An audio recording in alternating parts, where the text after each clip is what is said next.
Batman has had a lot of video games. Some are masterpieces, some are not.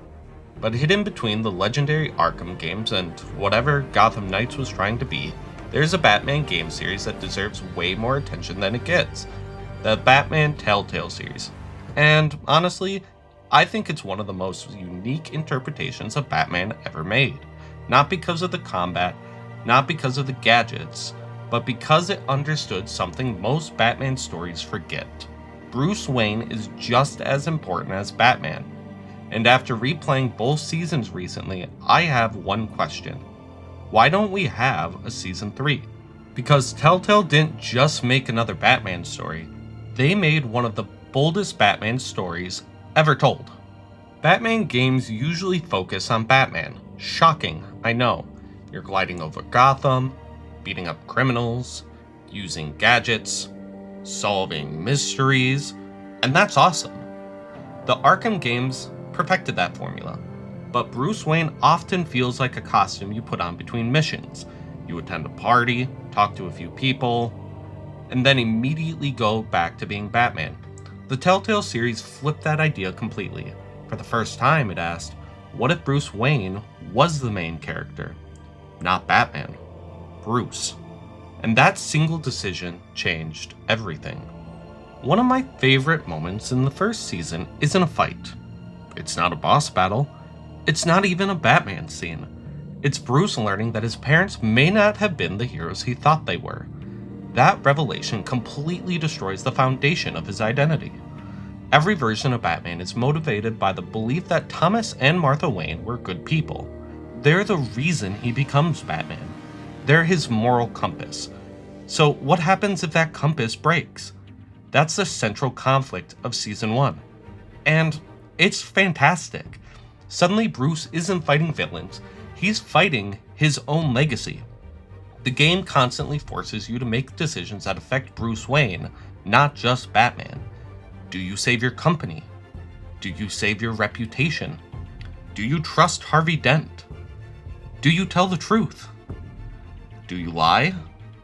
And unlike many Telltale games where choices sometimes feel cosmetic, these choices genuinely shape who Bruce becomes. The game makes you ask, what kind of Batman am I?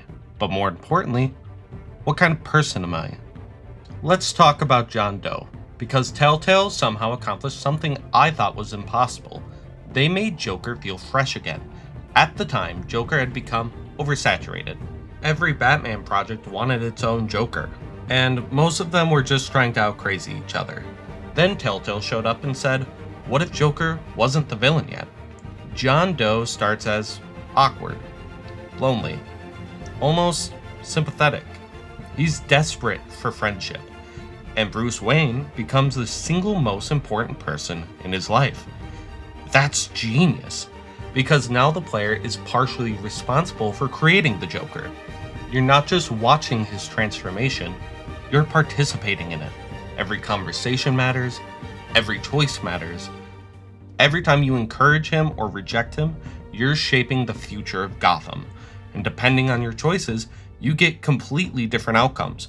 One version becomes the traditional villain, and another becomes a twisted vigilante who genuinely believes he is helping. That's such a fascinating interpretation of the character. Instead of asking, how do we stop Joker? The game asks, how did Joker happen? And that's infinitely more interesting. Season 2, The Enemy Within, is where Telltale really found its footing. Season 1 was great, but Season 2 was exceptional. The writing improved, the characters improved, the choices became way more impactful, and Bruce Wayne's double life became the central focus. There's an entire section where Bruce infiltrates a criminal organization, not as Batman, as Bruce Wayne. That alone is one of the coolest Batman concepts ever. You're balancing relationships, maintaining cover, managing trust, and trying not to get everyone killed. It feels like a Batman spy thriller, something we almost never get. Most Batman games ask, can you punch this guy? Enemy Within asks, can you manipulate the room full of criminals without blowing your cover? And honestly, that's way more stressful. This series took risks. One thing I admire about the Telltale Batman is how willing it was to mess with the source material. A lot of Batman adaptations played safe. Telltale didn't. They reinvented characters, changed relationships, rewrote origins, and somehow it worked. Oswald Cobblepot isn't a rich crime boss. Harvey Dent's downfall feels personal. Catwoman has incredible chemistry with Bruce. Even characters like Amanda Waller get more depth than they usually receive. The developers understood something important. You don't honor Batman by copying old stories, you honor Batman by telling new ones, and that's exactly what they did. Now, here's the frustrating part. The enemy within ends up by setting multiple future possibilities. Different relationships, different versions of Joker, different futures for Bruce Wayne, different futures for Gotham. The foundation for a third season was clearly there. Then, nothing. Telltale collapsed. The studio shut down. Projects were cancelled. Batman Season 3 vanished into the void. Eventually, Telltale came back under new ownership. The Wolf Among Us 2 returned. Other projects started moving again, but Batman? Still silence.